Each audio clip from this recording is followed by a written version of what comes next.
Adik-adik, ibu bapak, dan saudari-saudara yang terkasih di dalam Kristus Tuhan. Marilah untuk mengawali permenungan kita pada hari ini, hari Sabtu, tanggal 24 Oktober 2020. Kita mengawali permenungan kita dengan tanda kemenangan Kristus. Dalam nama Bapa dan Putra dan Roh Kudus. Amin. Semoga Tuhan beserta kita sekarang dan selama-lamanya. Inilah Injil Yesus Kristus menurut Lukas, bab 13 ayat 1 sampai dengan 9. Dimuliakanlah Tuhan.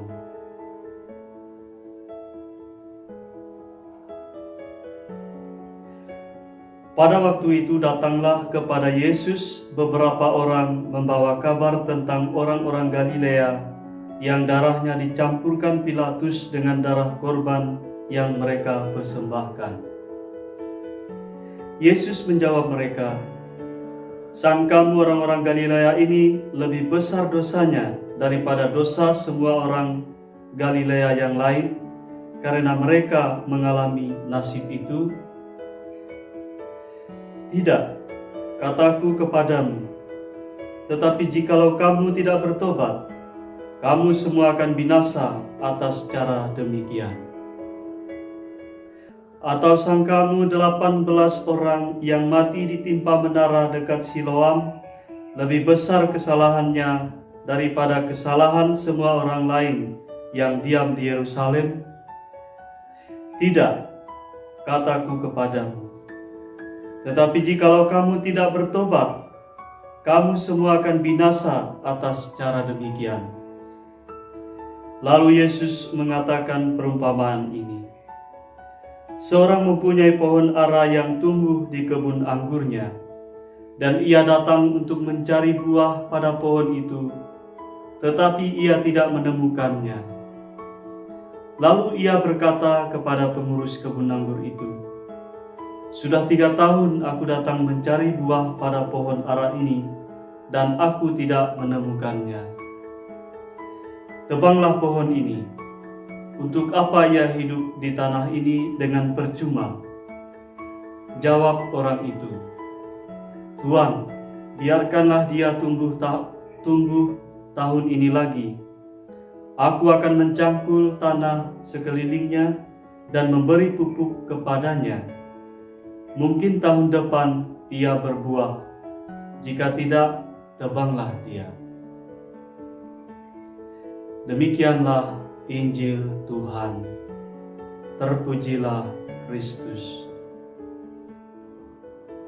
Adik-adik, ibu bapak, dan saudari-saudara yang terkasih di dalam Kristus.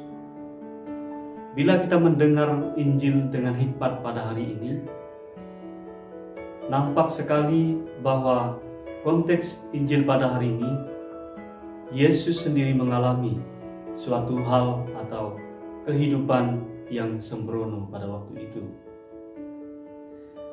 Ada beberapa orang yang datang kepada Yesus untuk memberi kabar bahwa beberapa orang dari orang Galilea darahnya dicampurkan dengan darah kurban oleh Pilatus.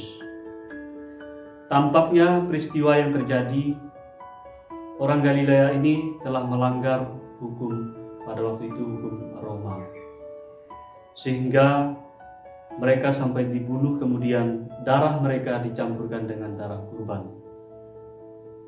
Saya rasa mungkin konteks dari kitab suci pada hari ini atau Injil pada hari ini demikian. Tapi satu hal yang paling penting adalah bahwa Yesus melihat peristiwa ini bukan suatu hal malapetaka yang begitu berat menimpa orang tersebut, tetapi yang paling penting yang Yesus garis bawahi adalah bahwa caranya kemudian juga itu adalah dosa. Mengapa dosa? Karena di situ berisi suatu penghakiman terhadap sesama secara tidak adil. Dalam kehidupan kita sehari-hari pun, kita kerap kali menjumpai hal-hal semacam itu.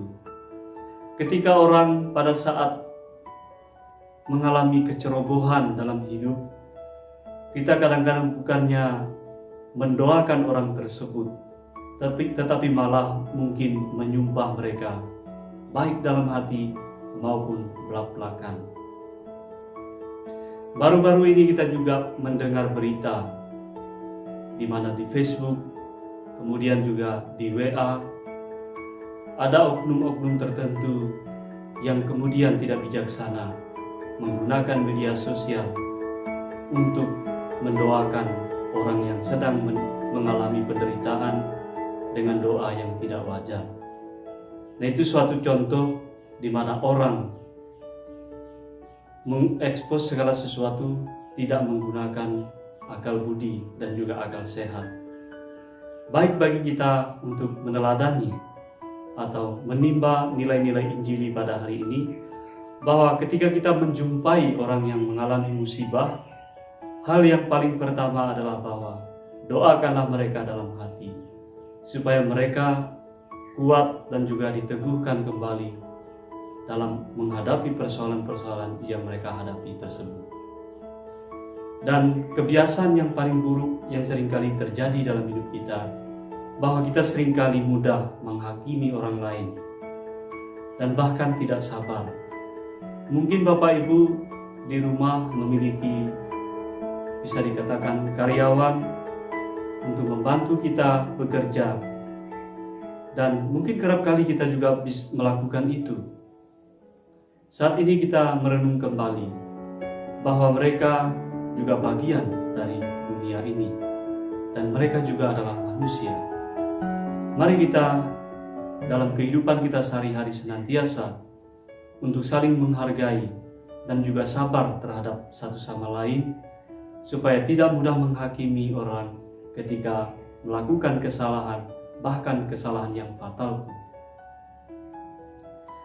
Bapak Ibu, saudari-saudara yang terkasih di dalam Kristus, sabda hari ini kiranya menguatkan kita kembali dan mengingatkan kita sekaligus untuk senantiasa bersikap sabar, sopan terhadap orang lain, dan juga tidak mudah menghakimi orang lain. Dan kita melihat diri terlebih dahulu sebelum menilai orang lain. Dan bagaimanapun kita ini belum sempurna. Sebab jika kita sudah sempurna, kita tidak akan hidup lagi di dunia ini. Selagi kita masih menginjak bumi, kita adalah orang-orang yang terus berjuang menjadi sempurna, seperti Allah yang adalah sempurna adanya. Semoga Tuhan menyertai kita dan juga memberkati kita, serta memberikan anugerah kerendahan hati kepada kita setiap hari. Tuhan memberkati. Amin.